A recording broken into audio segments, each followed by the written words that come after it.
Okay, I got it out. Wasn't as heavy as I expected because it's an all-wheel drive. If it was a selective 4x4, those are a little bit more heavier. That 10 to 20 pounds makes the difference.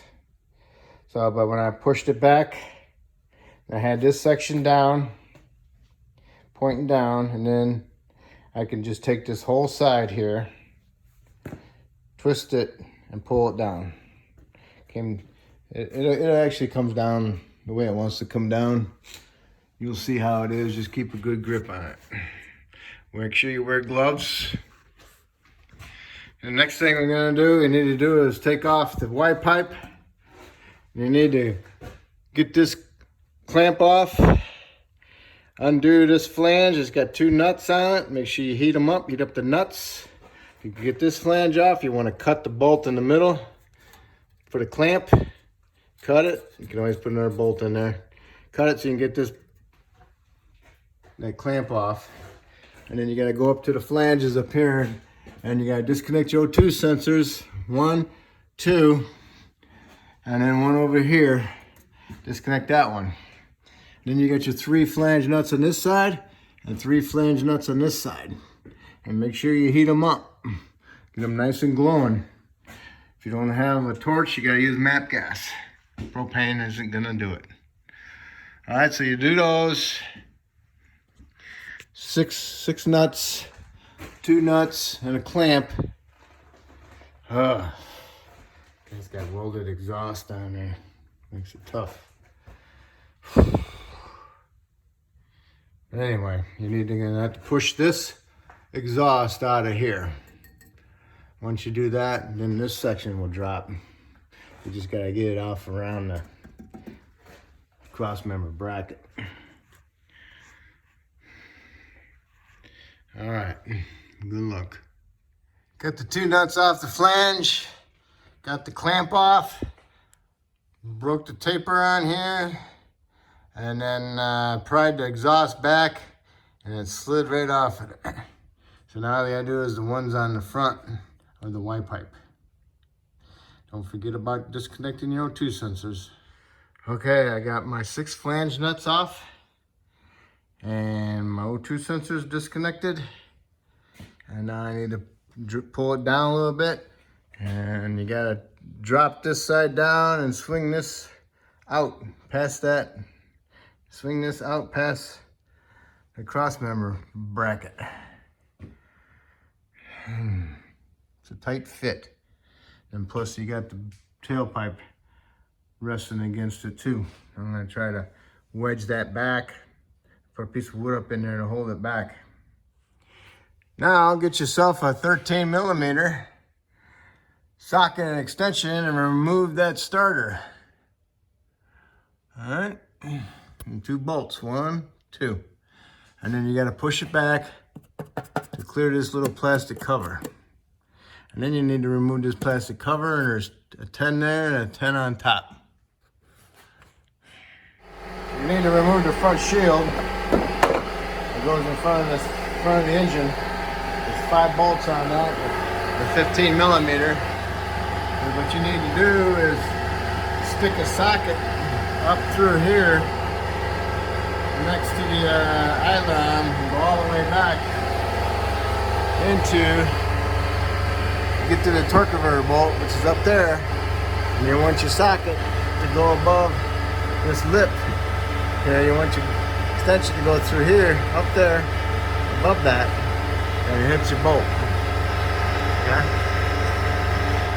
1/2 extension sticking along the frame, going through the frame and light arm, straight back with a swivel on it, 1/2 inch, and then my 15 socket deep. What you want to do is you want to hold it straight as possible when you hit your impact to break it loose. You don't want it off center because you'll round the head off and you'll be upset. So you want that square on there as best as possible and reach all the way over and hit the impact and break them loose. All right, I got one loose. Now you need to do is turn your flywheel. You can go up against the flywheel with your pry bar and go under the teeth and push it. Just keep pushing it over until you see the next bolt come up, and make sure you line it up with your bolt.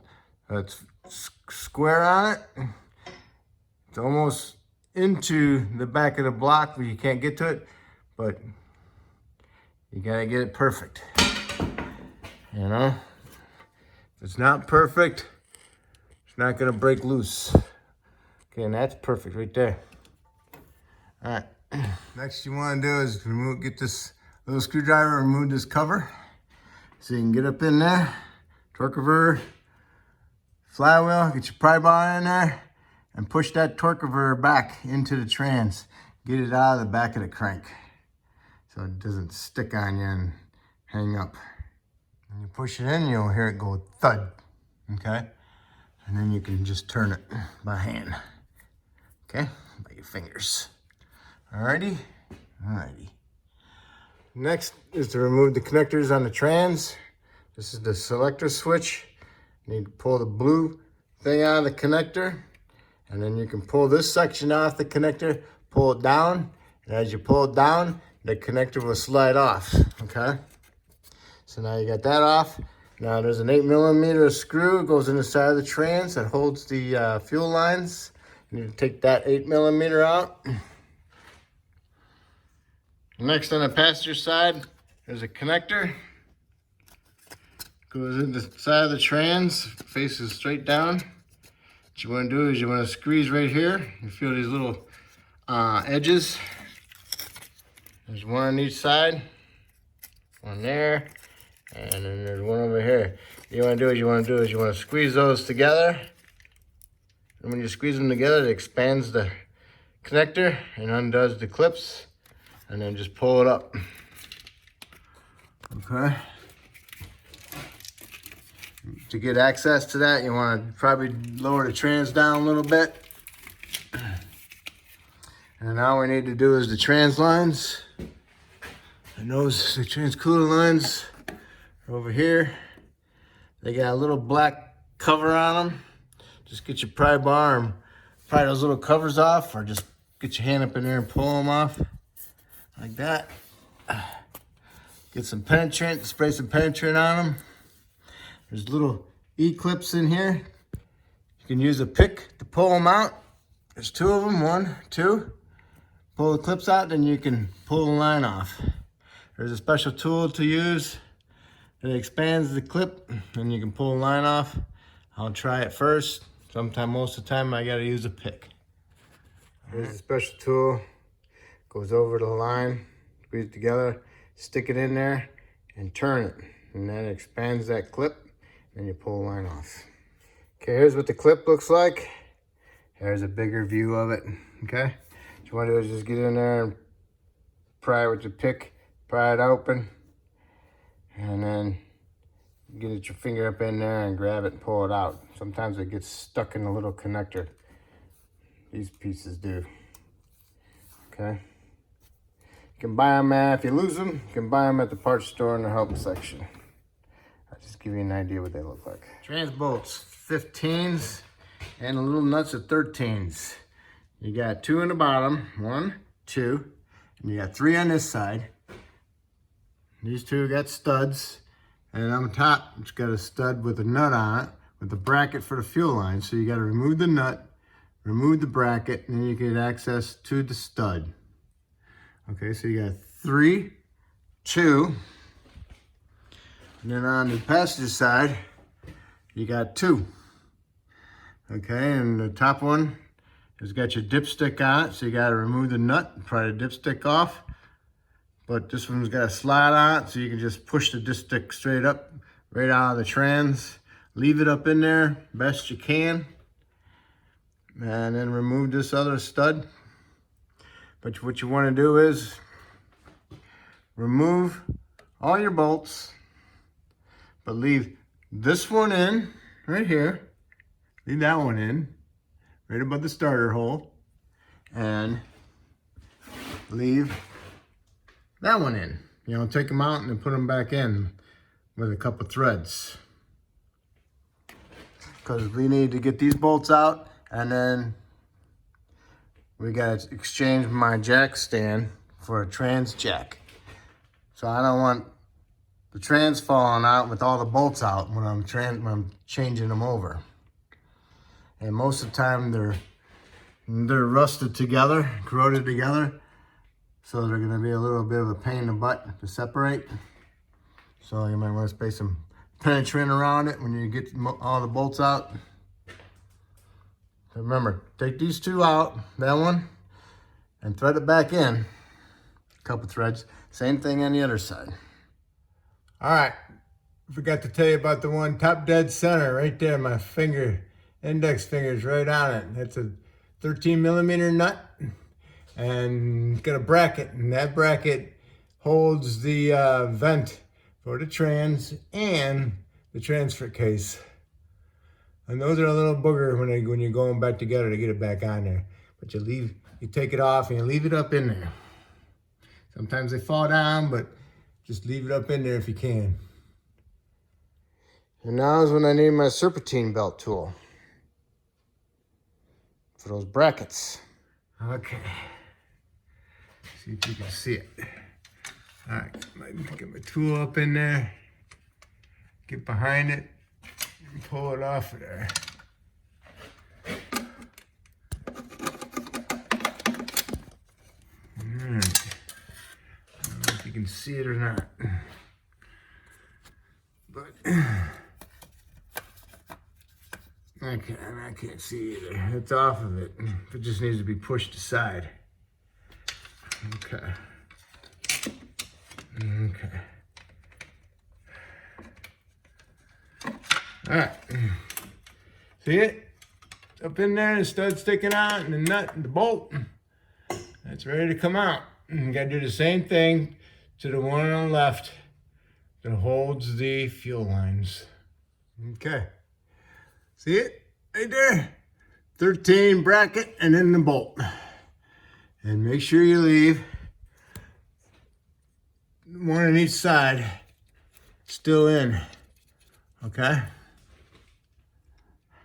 Pull that bracket off and then push it back. The whole lines move with it. Okay?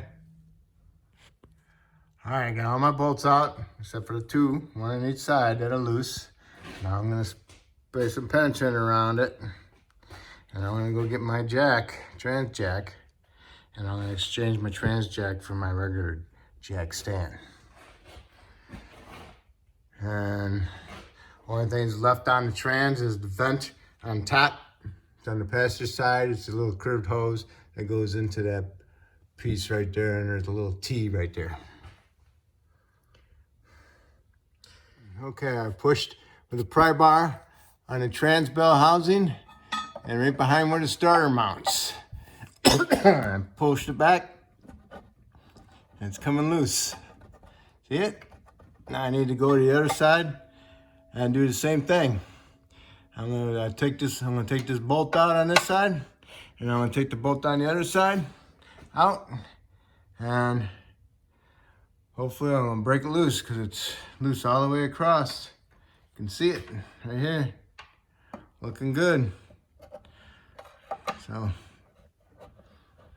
get them bolts out and pry it out. And when you get the converter past the flywheel and the trans bell housing past the flywheel, you can start lowering it down. You gotta put a screwdriver in there, pound it in there with a hammer, and between the trans bell housing and the engine, that's fine. But just don't do it too much. Stick it in there and then wiggle the trans back and forth. And keep wiggling it. Yep, see, it just came out just a little bit more and dropped my screwdriver. And that's the trick. Plus a little bit more penetrant. All right, trans is down. Remember I said leave the dipstick up in there?